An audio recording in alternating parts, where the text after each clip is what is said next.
Hello everyone and welcome back to my channel. I was recently out roaming the COPART yard when I came across a sweet looking 2016 Ford Explorer XLT with some front end damage. This car has 27,000 miles. After a quick assessment, I decided to bid on it. This SUV has a lot of parts in the trunk, which is super important because a lot of the stuff is still usable, like brackets, fog lights, bezels, parking sensors, wire harness, and more.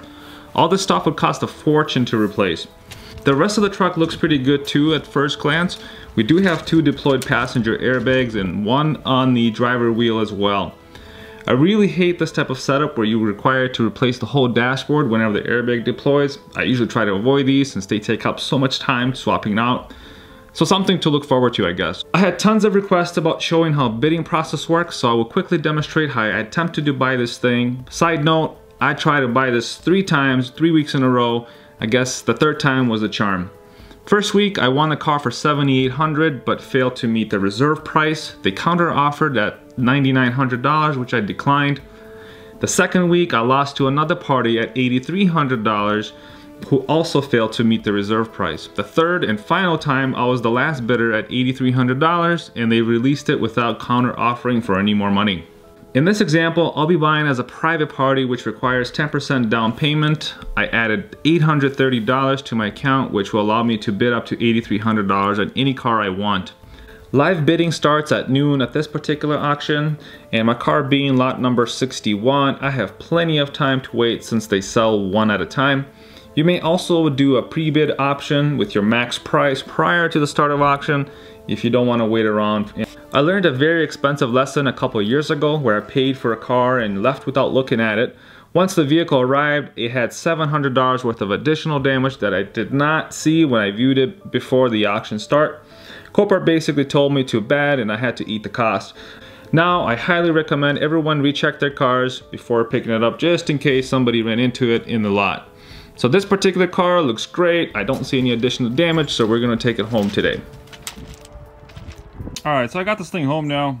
We have a little bit more time to look at everything to see what exactly needs to be done. I was hoping these radiators would have survived, but at closer inspection, looks like they're no good. So I'm gonna have to replace that. The engine itself is pretty nice. There's no other damage that I found here, which is really good news. Other than that, I mean, it's everything that I expected. Some of this fender stuff, like little minor bends, I'm hoping that can get fixed. On the rest of the car, it's in really good shape. The tires are awesome. This should last for a long time. So from this angle, everything looks good too. I don't really see any issues.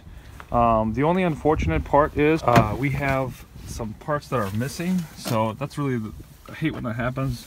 So when they disassemble the cars at the shop, they oftentimes will keep parts for either they forget to put them back in the car or maybe they were good so they just kept them, I don't know. But I have a couple bad headlights. Well, I guess in this case one is bad and the other one's completely missing. And these are HID headlights, so it's very expensive to buy all the components, all the HID chargers and the computers that go along with it. So that's just unfortunate, but that's just kind of how it is.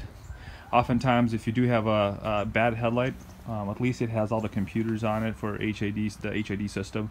But now I have to buy both because usually replacement ones don't come with it, so extra expense. Another thing is a lot of the bolts, well, not a lot, but all the bolts are missing.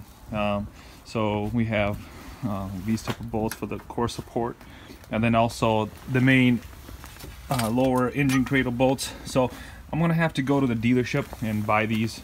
I kind of want to keep everything original, so the same, and I'm just have to order all these new bolts for this car based on part numbers and then go from there. I'm super happy about the hood. The hood is completely intact. There's absolutely nothing wrong with it, so that's just amazing.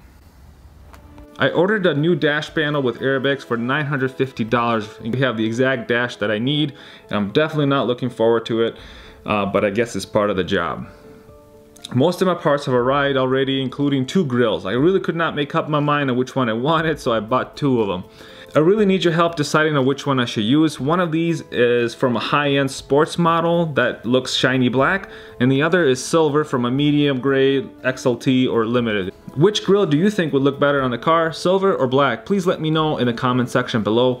Whichever one gets most votes shall be used. Thank you guys for watching and subscribing to my channel. I try to reply to all the comments, so if you have any questions or any suggestions on what kind of video to do next, I shall do my best to accommodate. Alright, so this car is headed to the body shop for all the body work and paint work. I'll have part 2 of this build very soon, so please stay tuned. Thanks again, until next time.